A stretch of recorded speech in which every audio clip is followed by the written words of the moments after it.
Madame, monsieur, bonsoir. Depuis les chutes de neige qui ont brutalement, vendredi dernier, paralysé l'Est de la France, la situation, 3 jours plus tard, est maintenant préoccupante dans les départements de la Loire et du Rhône.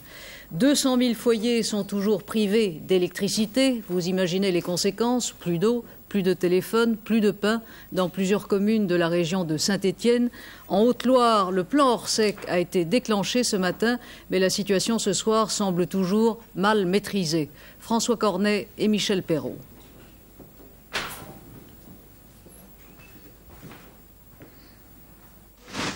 Le ravitaillement dans les villages difficiles d'accès pose le plus de problèmes dans les 3 départements du Rhône, de la Loire et de la Haute-Loire.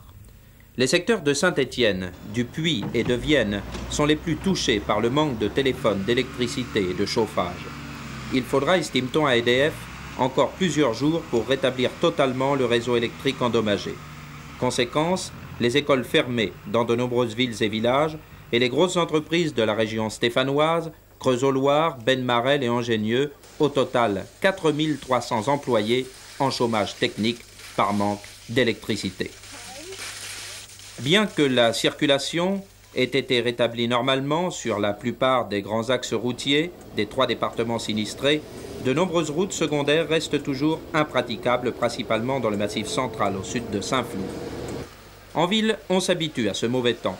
Il est vrai qu'on est loin de ressentir ici les mêmes conséquences de cette tempête de neige que dans les villages isolés.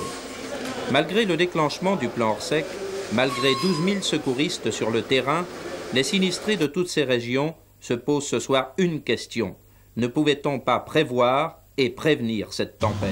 En clair, ne pouvait-on pas prendre les dispositions nécessaires avant les chutes de neige?